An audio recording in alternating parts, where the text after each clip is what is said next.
السلام علیکم ورحمۃ اللہ وبرکاتہ۔ ناظرین، امید ہے کہ آپ لوگ خیریت سے ہوں گے۔ پھر سجدہ سہو کے کچھ مسائل لے کر آپ سب کی خدمت میں حاضر ہوں۔ پوری توجہ کے ساتھ اس ویڈیو کو بار بار سماعت کریں اور مسائل کو یاد رکھیں، اپنی نمازوں کو پوری کریں، اپنی نمازوں کو درست کریں۔ تو آئیے شروع کرتے ہیں۔ بسم اللہ الرحمن الرحیم۔ سجدہ سہو میں شک، محض شبہہ سے سجدہ سہو واجب نہیں۔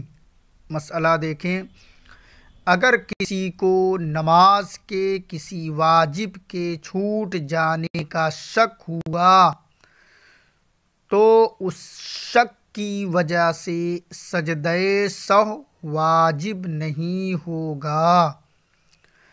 البتہ غالب گمان ہے کہ واجب چھوٹ گیا ہے تو پھر اخیر میں سجدہ سہو کرے۔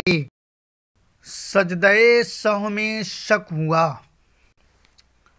مسئلہ دیکھیں، کسی پر سجدہ سہو واجب تھا لیکن قاعدہ اخیرہ میں اس کو سجدہ سہو کے بارے میں شک ہو گیا کہ سجدہ سہو کیا یا نہیں، تو ایسی حالت میں اپنے غلبہ ظن پر عمل کرے۔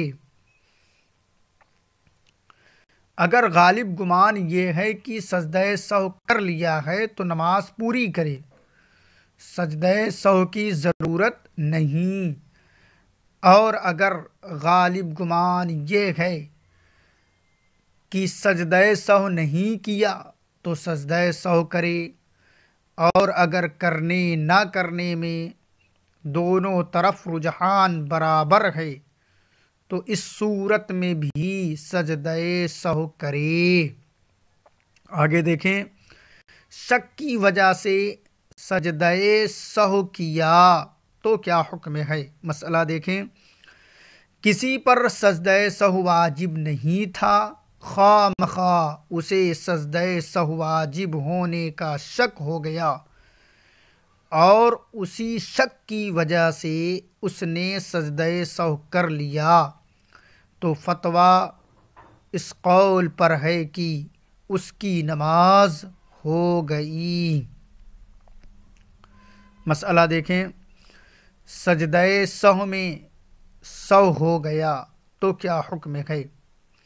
مسئلہ دیکھیں، اگر کسی کو سجدہ سہو کرنے کی حالت میں سہو ہو گیا اور حالت سجدے میں تھوڑی دیر تک سوچتا رہا تو اس پر دوبارہ سجدہ سہو واجب نہیں۔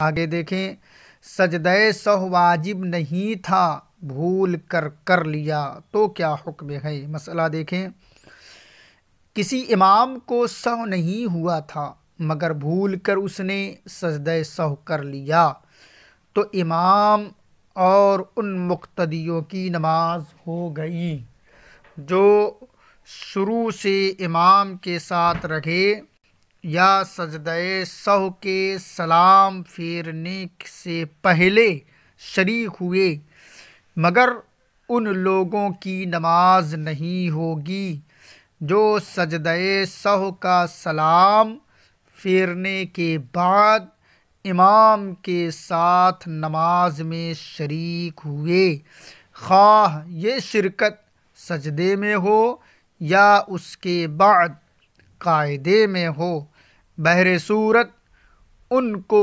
نماز لوٹانی پڑے گی۔ ناظرین، امید ہے کہ مسائل سمجھ میں آ گئے ہوں گے۔ نہ سمجھ میں آئے ہوں تو بار بار ویڈیو کو سماعت کریں، سنیں اور ہر مسئلے کو اپنے ذہن میں محفوظ کریں تاکہ آپ کی نمازیں درست ہو سکیں۔ ویڈیو اچھی لگے تو مجھے دعاؤں سے نوازیں اور لائک سبسکرائب ضرور کریں۔ السلام علیکم ورحمۃ اللہ وبرکاتہ۔